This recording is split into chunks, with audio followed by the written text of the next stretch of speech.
Hello and welcome to Sports Vibe. We are joined by BMX star Kriss Kyle. Thanks for joining us. Yeah, no worries at all. Thanks for having me.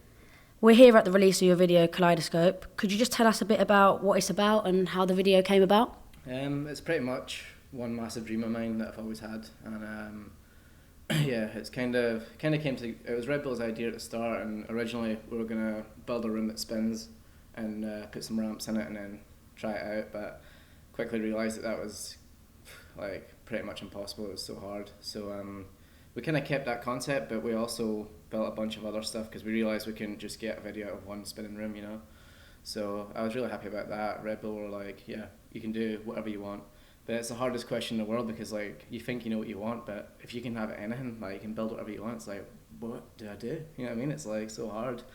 But I feel like I made the kind of the best of the best out of it for sure with the objects and stuff that I've chosen, and some of the stuff that I've always dreamed about, and travelled all over the world looking for these kind of spots that I've got in my head setups, and never found anything like it, so it's like I had to actually make them.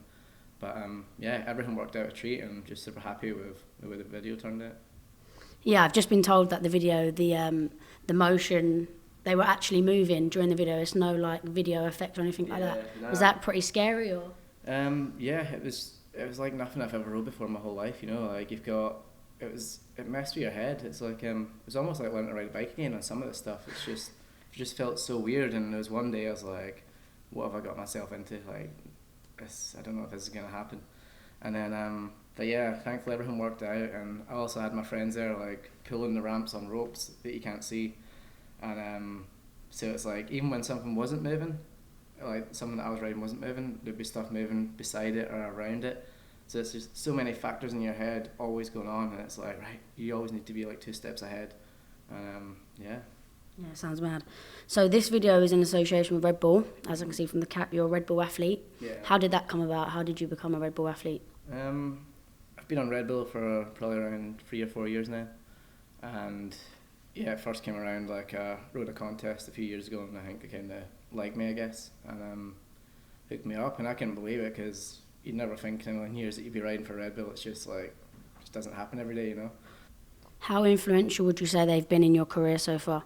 I'd say if it wasn't for them, like I wouldn't be here right now. I wouldn't be talking to you. I wouldn't have this camera in my face. So they've helped me out with everything, and they've backed me 100% from day one. And that's the thing, like when they get behind you, they support you so much, you know, and they put so much back into the sport as well, and they do so much for that. So for this video, you worked alongside Ridley Scott, who is of course a very, very talented film director and producer, probably most famously for the film The Gladiator. I don't know if you know that. Yeah. Yeah, how was it working alongside him?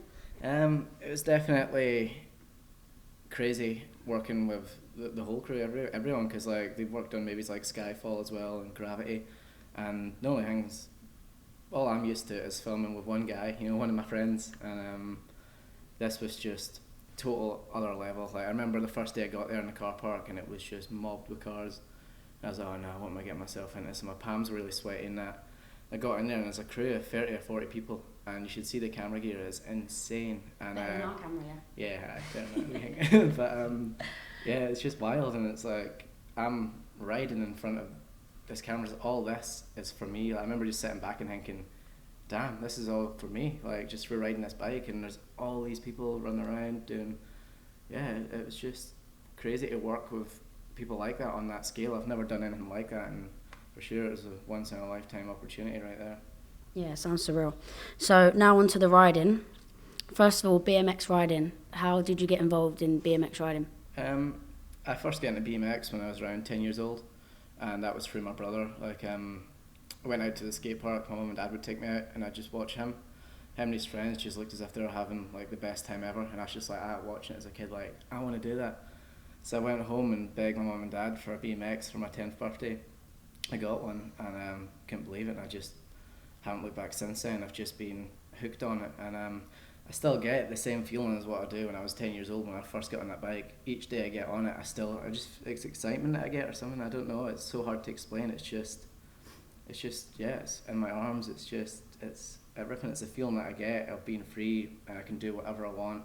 Okay, so away from BMX riding, I'm sure you probably get asked this question, you have got a lot of tattoos. Yeah. Which is your favourite tattoo? My favourite tattoo is... I don't know. It's such a hard question because I don't know, like each Maybe time. tell us a tattoo where there's a good meaning, or but I heard about a tattoo that you have from your brother or when you was 14. Yeah, I got this one here. The BMX up there. I got that done when I was like, must have been 12 or 13. Yeah, something like that. And it was on a school night and my brother, he done it. And we were at my friend's house. It was a horrible tattoo coming out. Honestly, it was so dirty and horrible. And I was like, yeah, go for it then, go for it. And then like the pain, I remember the pain was unreal and I was just like, oh, come on and look at it, it's tiny. But yeah, and then the next day I went into school and I was showing everyone, I was like, yeah, check this out, look at my tattoo, here, showing it off, sleeve rolled up and all that. And then yeah, I didn't tell my mum and dad for like a week or two and then they found out and went nuts. But I don't think my mum and dad were too into tattoos, and then I just started getting loads, and then now my mum loves them. She's always posting photos of them and stuff, and yeah. I have to ask lastly about the one on your belly. Mm-hmm. Is it the lion? Yeah. Yeah, What was the thought behind that?